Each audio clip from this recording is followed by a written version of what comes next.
RCR, la red que comunica y une al Perú.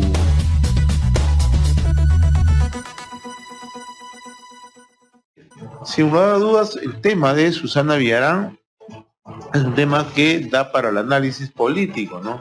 Pero también para trazarlo en perspectiva qué es lo que va a ocurrir con la clase política, ¿no?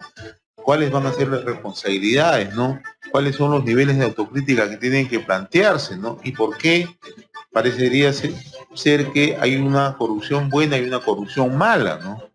Hay quienes tienen un cristal para un determinado hecho y lo miran con otro para otras circunstancias similares, ¿no? Entonces, la gran pregunta es, ¿estamos en una etapa de recomponer la clase política o vamos a seguir en lo mismo, ¿no? Muy temprano nos está acompañando el doctor Víctor Hugo Quijada. Él es abogado, analista político, además es especialista en temas de contratación con el Estado. Yo le agradezco la amabilidad de compartir esta invitación de RCR, Red de Comunicación Regional. Doctor Quijada, gracias por atender la invitación de RCR, Red de Comunicación Regional. ¿Cómo estás, José? Buenos días. Bueno, gracias por la invitación y un saludo a todos nuestros amigos en el sur que nos siguen, sobre todo, ¿no? Que es donde llega tu línea. Ahora, hay un tema que conviene analizarlo, ¿no? ¿Cómo estás tú percibiendo desde el caso de Susana Villarán todo este desmoronamiento de la clase política, un sector de la clase política?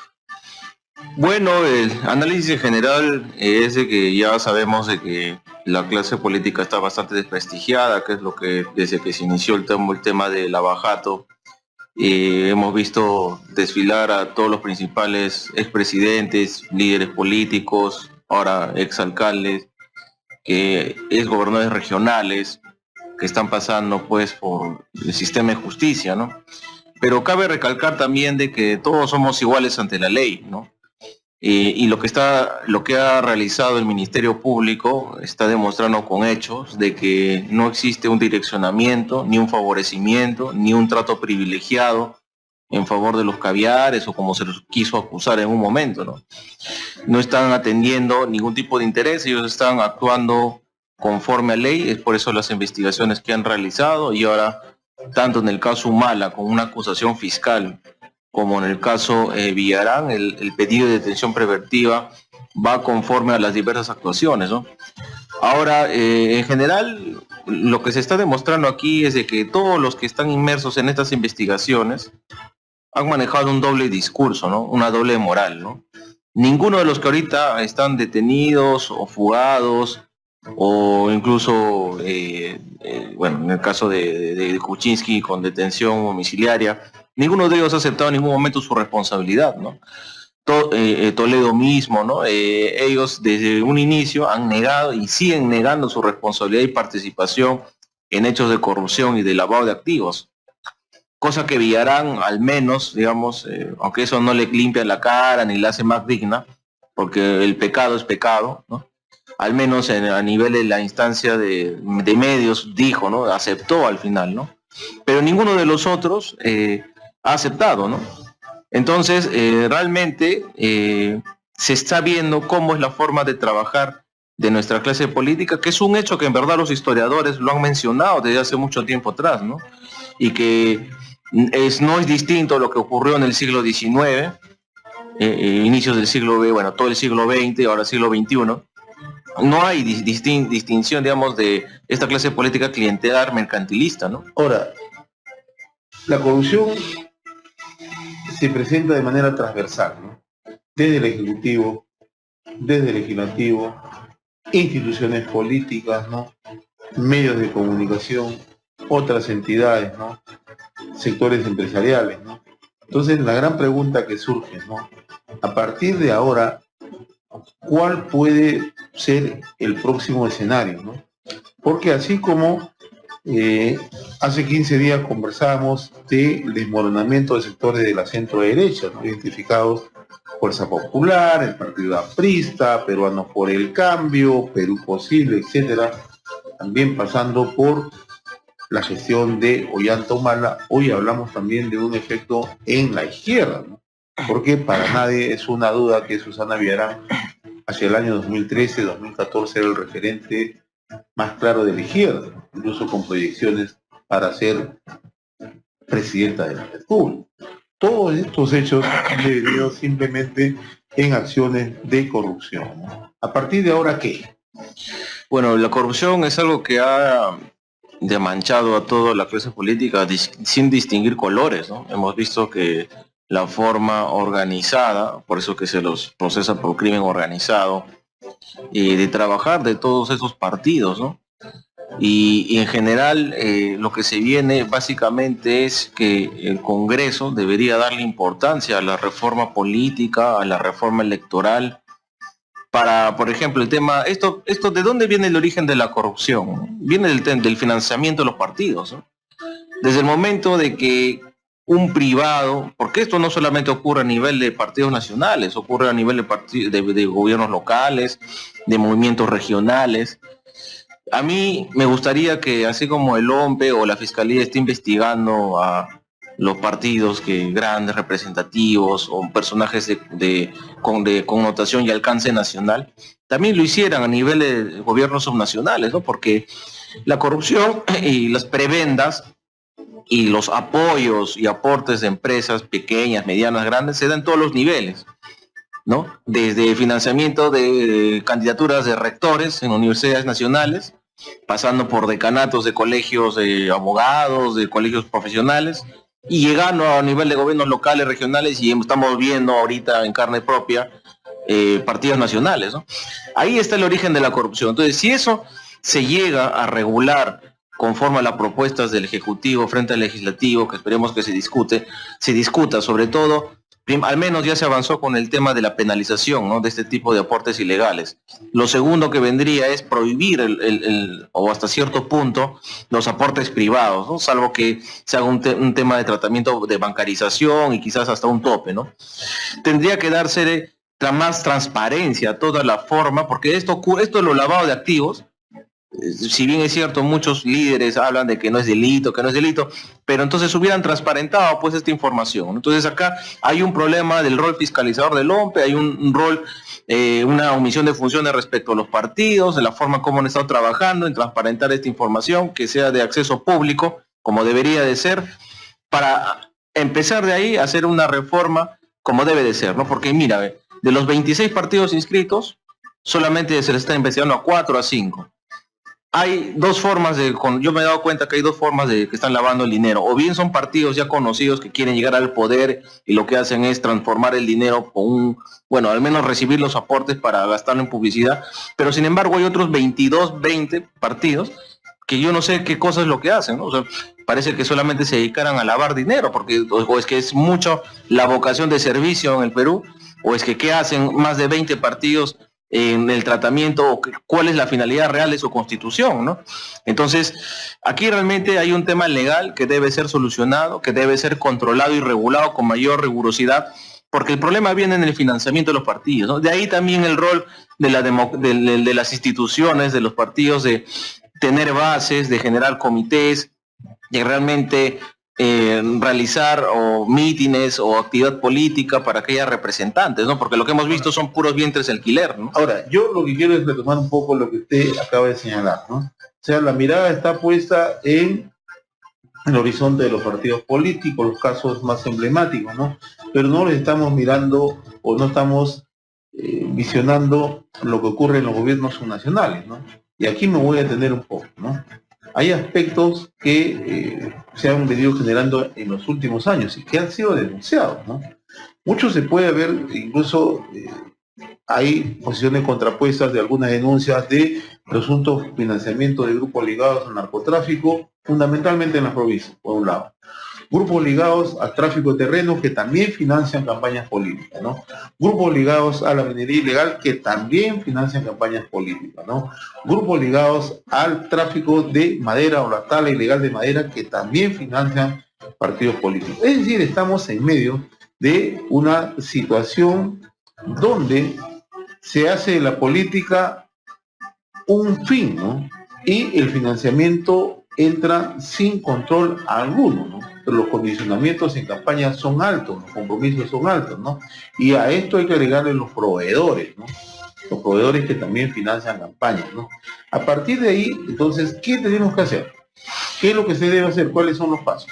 Bueno, lo primero que se tiene que realizar es darle importancia al tema de la reforma política electoral, realizar los cambios normativos tanto en la Constitución como en la ley de partidos, que son necesarios respecto al financiamiento de los partidos, porque bien lo que tú mencionas es cierto, ¿no? Uno son los proveedores, que son los que estamos viendo ahorita, que son los futuros contratistas de obras que quieren ganar. Y no estamos hablando de Odres, de OAS. No, estamos hablando de empresas locales. De empresas locales, y de ahí viene lo que tú mencionas, ¿no? El dinero que proviene del tráfico ilícito de drogas, de la trata de personas, de la minería ilegal, en general todo lo que implica el lavado de activos.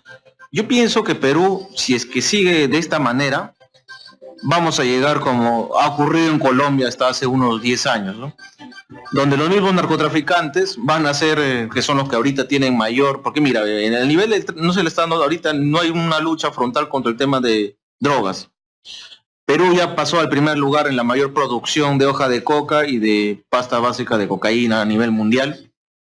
Y Colombia, bueno, lo ha reducido porque ha habido todo un tratamiento bastante énfasis. Entonces, imagínate que la vez pasada yo escuchaba a un general, un coronel de Colombia, en una charla indicar de que ahorita se están pasando a todos a Perú porque allá es más costoso producir que acá, ¿no?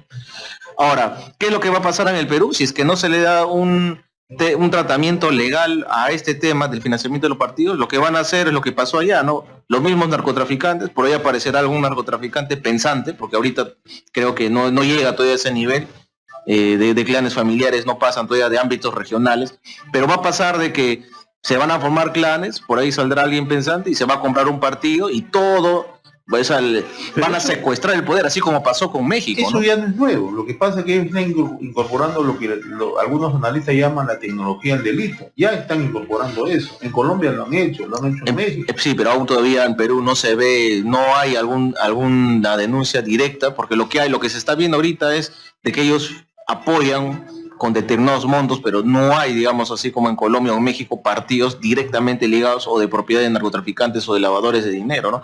Entonces, a eso vamos a llegar, ¿no? Donde nos convirtamos en una sociedad del delito total, donde prácticamente ahorita algo cubierto, algo encaletado, se habla de que hay financiamiento, bueno, sí es cierto que en algunos gobiernos locales ya prácticamente han tomado el poder, ¿no? Sobre todo en la región San Martín, en la región Junín, en las partes que tienen selva, pero esperemos de que esto pues no siga avanzando, ¿no? Porque si no, realmente ahí sí el poder va a estar totalmente secuestrado con estos grupos, ¿no? Ahora, usted que analiza muy de cerca el accionar político en nuestro país, ¿no?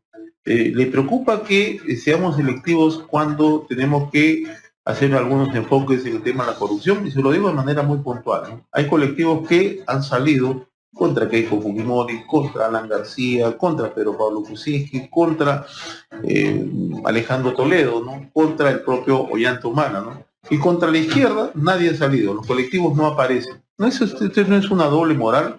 ¿Esto no es un doble rasero? Sí, efectivamente acá hay un doble discurso. En general de toda la clase política, ¿no? Todo el mundo se rasga las vestiduras y sin embargo no mira los hechos o acontecimientos que han pasado. Porque mira, si bien Susana Villarán es, digamos, o ha sido la última lideresa vigente, nadie, por ejemplo, también tocó mala y la izquierda le ayudó a ganar. Y uno se remonta más hacia atrás, Fujimori llegó al poder gracias a la izquierda, ¿no? Entonces... Pero Pablo Kuczynski con el apoyo de Verónica Mendoza. Claro, con Verónica Mendoza, si no el sur no votaba por él y ahorita de repente hubiera sido presidenta Keiko Fujimori, ¿no?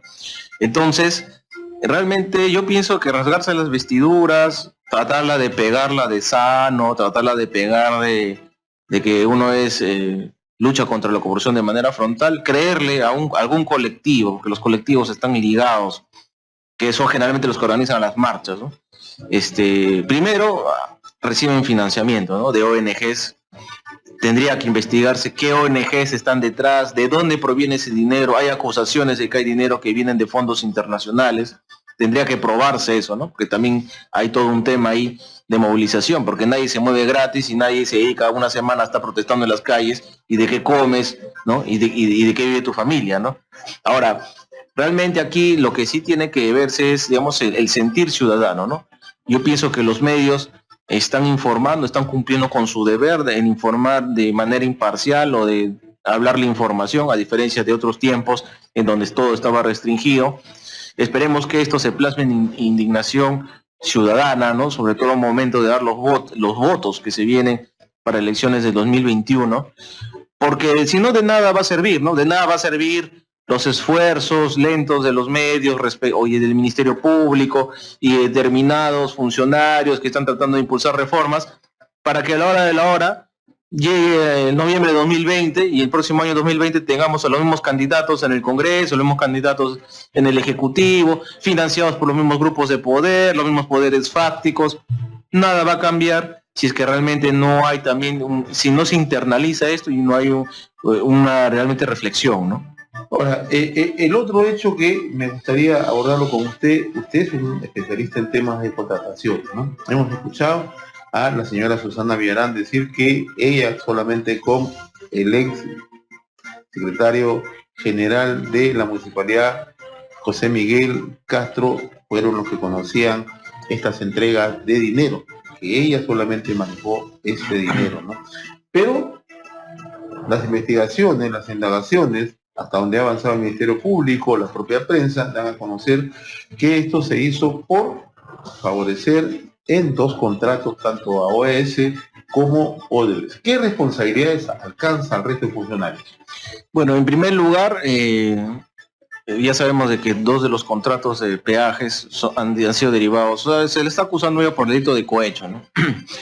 En los casos del derecho administrativo y específicamente los contratos administrativos, cuando existe afectación al interés público, como es este caso, porque estamos hablando de sobornos a consecuencia de un favorecimiento de un contrato público, que es en este caso los peajes, lo que corresponde en primer lugar es declarar nulo el contrato, ¿no? Porque se ha vulnerado de los requisitos de validez, la voluntad por parte del Estado, se ha visto viciada, el objeto no es acorde a ley, ¿no? Por tanto, lo que corresponde en primer lugar es declarar nulo el contrato, ¿no?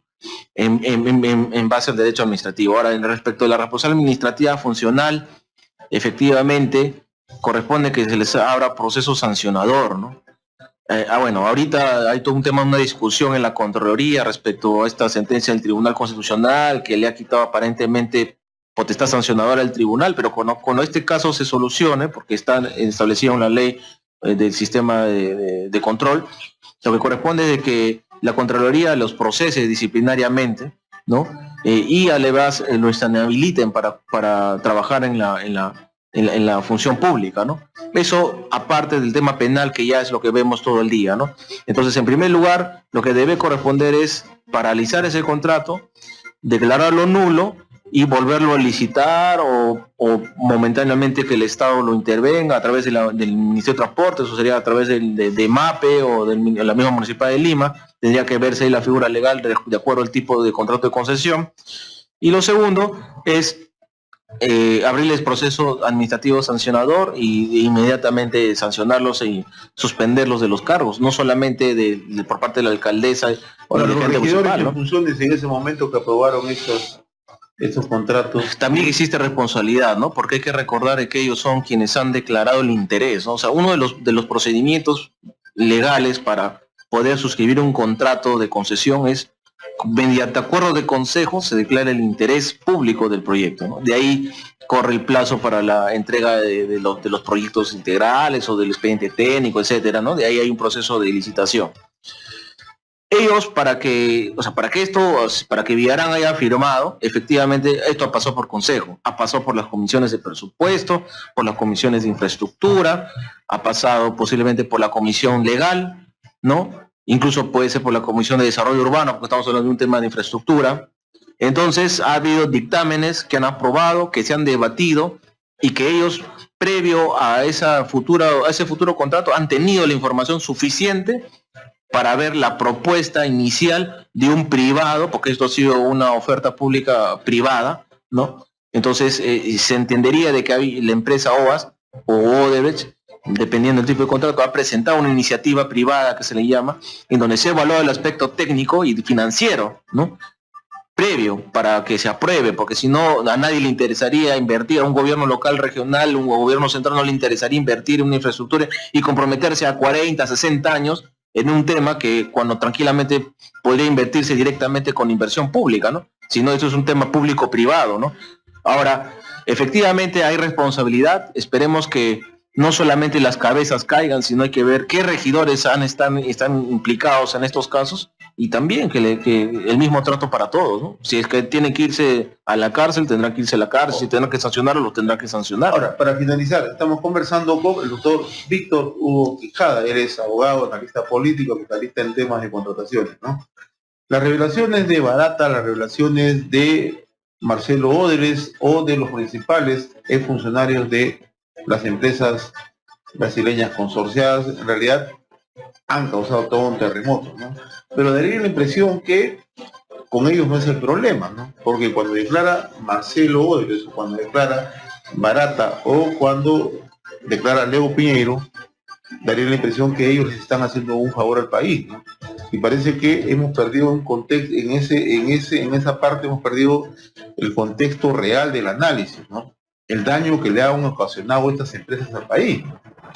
Entonces, creo que se está perdiendo de vista ese sentido de fondo. ¿Usted qué cosa cree?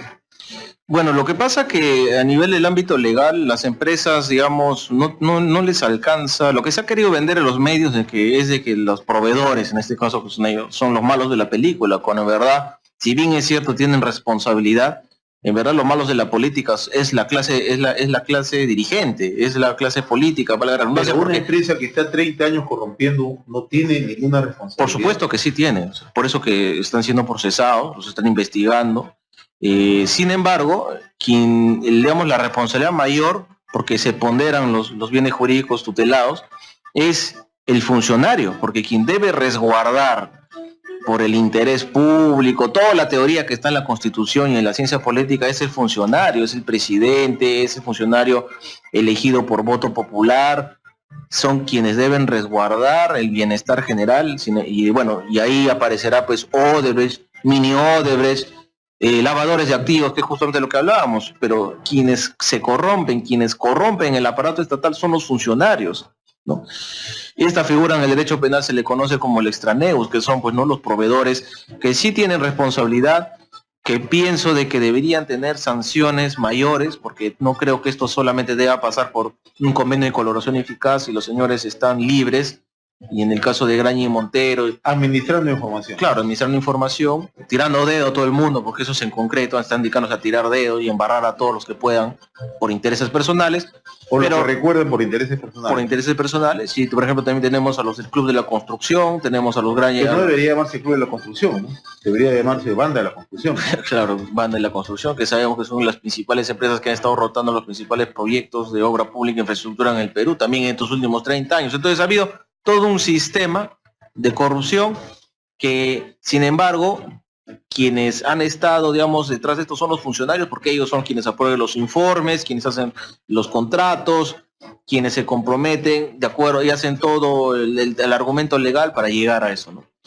Doctor Víctor Hugo Quijada, muy agradecido por compartir esta invitación de RCR, Red de Comunicación Regional. Con seguridad vamos a seguir conversando porque hay muchos temas para analizar. Claro, José. Muchas gracias, José. Buenos días. Estuvo con nosotros el doctor Víctor Hugo Quijada, abogado, analista político, especialista en temas de contrataciones, dándole una mirada a lo que ocurre en estos momentos en nuestro país. RCR, la red que comunica y une al Perú.